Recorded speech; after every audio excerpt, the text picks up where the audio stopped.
Hey Zack Nation, welcome to my review of Maestro, a new Bradley Cooper film directed and starring him that's very bittersweet because on one half, this movie has two award-worthy performances in it that I feel like if you're a film fan, you should check out, and on the technical levels, it's so great. But on the other half, there's some serious issues with this film that really hurts it for me and keeps it from being great.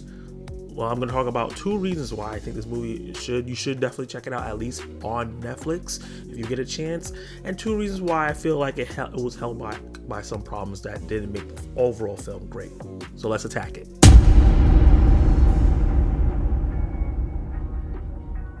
Bradley Cooper is a master at work when it comes to this film. He's starring in it, he's directing it, and he co-written the script. And I gotta say that he does a really great job on almost all three levels. This is one of his best performances on camera that he's done. He really almost loses himself behind that prosthetic nose and all the prosthetics that he has on his face to make him look like the real life person, Leonard Bernstein. And behind the camera, he's doing a great job with the camera work, the placements of the camera. He really shot a beautiful, gorgeous film where there's certain scenes you can take out and you could probably take a screenshot and put it on your wall. This is a gorgeous, gorgeous film where he just weaves through scene to scene seamlessly. And sometimes when a scene shifts to another scene, it's those slight changes like, whoa, okay, where time has jumped, but the way he flew through it is just so seamless and amazing. It may be a little too much because sometimes you can get lost of where you're at in time with the film until you look and get a close up like, oh, they're a little older. Acting wise, like I said, he almost gets lost in it, and directing wise, he does a masterful job. But the script is one of the strongest parts in terms of the dialogue, the way that people speak and communicate. It's funny, it's fun, it's frantic, and it's super relatable. They feel like real people for the most part. The accents and everything that the performers were putting on felt really authentic. It didn't feel like they were hamming it up or sounding cartoony. And there were some real deep conversations about how someone who's this grand person, because this is the story of Leonard Bernstein, one of the greatest composers in American history, who has composed so many film, movies, and score and different things like that. But it's not really talking about his career that much. That's like the dressing in the background is really how that affected his relationship with his wife, who's played by Carrie Mulligan. And let's get into her.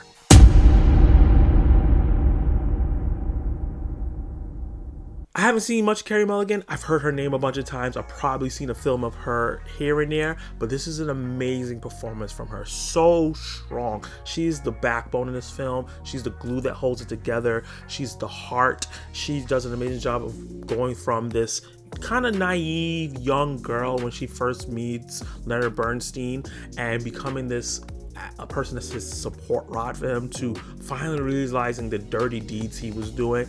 And there's a particular scene where she kind of just explodes.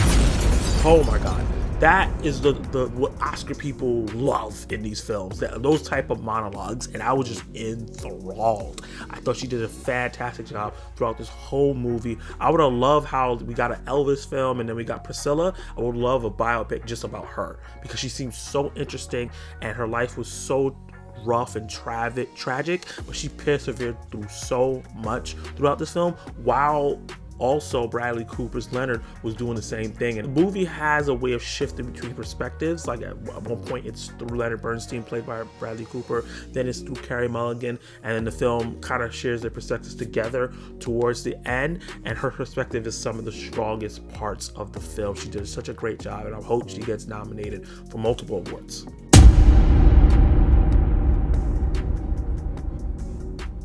But I gotta say, this movie is a tale of two halves, and this is where the movie is, drops from almost being great to just really good, because the first half of this film, the first 45 minutes, is in black and white, and the black and white is not the problem. It's just the way the movie is paced and cut, and how it jumps from scene to scene and moment to moment, and you really can't latch onto anything, and it kind of just jumps right in, and you don't know who these characters are, but they're expecting you to buy into their romance and their quabbles and their rise and everything before you get connected to the people.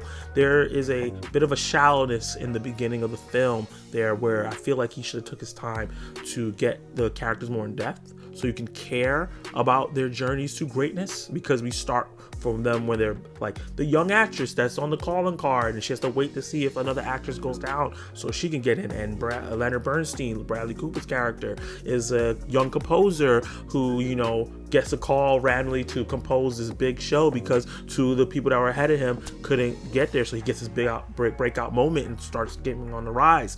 That stuff is cool, but as people, we don't really get them. And the way that they portray the characters in those first couple minutes was almost borderline boring.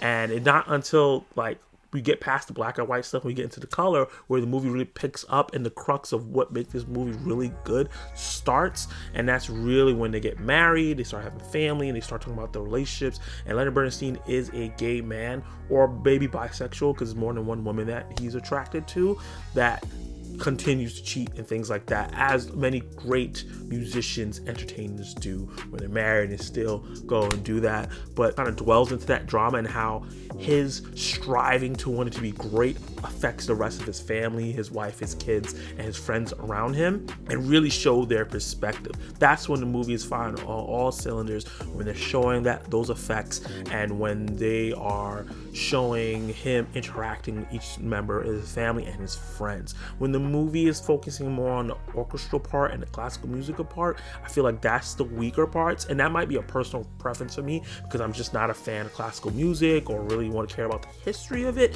that much. And that goes into my next point, and that's going to be talking about comparing this movie to another movie that was about classical film.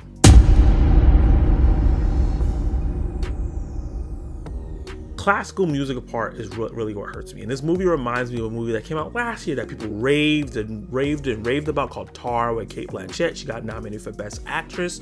I did not like that movie at all. I thought it was boring. It took me 2 days to finish it. I thought Cate Blanchett was fantastic in the film, but everything around her, the story and how they approached it, I just did not appreciate it at all.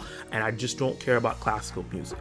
So what's the difference between Maestro and Tar? I think while Tar, you know, celebrates classical music, is a character study of a character that's getting canceled because of their behavior, and Leonard Bernstein has similar behavior to what she's doing, and he didn't necessarily get canceled for it. And there's a talk there where maybe because he's a man and she's a woman, why there's a difference, and also the time, because, you know, he was before her and a real person, and this is more of a caricature of a person that's right now in Tar. Tar is very slow paced, it feels, while Bradley Cooper's directing and editing and everything is fast paced, jumping from scene to scene, colorful, different camera shots. It's a lot of static shots in Tar, and it's cold. While I think that Maestro, while a similar movie, similar topics, has a lot more warmth because Carrie Mulligan is there, the kids, and just even Leonard Bernstein himself just is a warm character. He claims to love everyone, and it's just easier to relate and attach to him even though he's doing these bad things. So even though I don't like the classical music element in both films, I feel like Maestro is a more entertaining and film that I like a lot more because I think it's just a lot warmer and more creative in terms of the filmmaking.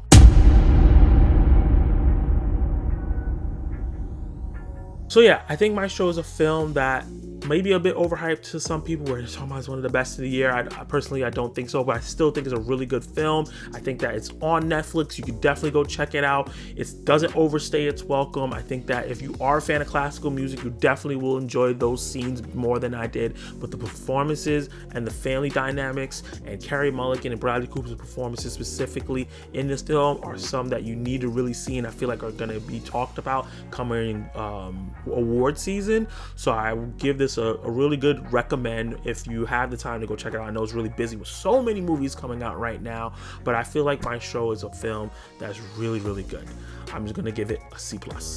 Did you like it? Did you hate it? What would you rate Maestro? Do you think Bradley Cooper was Oscar baiting with this film, or do you think it's a legitimate, really good film which that stands on its own? And do you like Tar better? Drop all those comments down below. I would like to know. If you like my review, hit that like button. And you want to join the Zack Attack Nation, attack that subscribe button and hit that notification bell so you can notify my reviews, reactions, live discussions, and much, much more. And you can watch more of my content right now.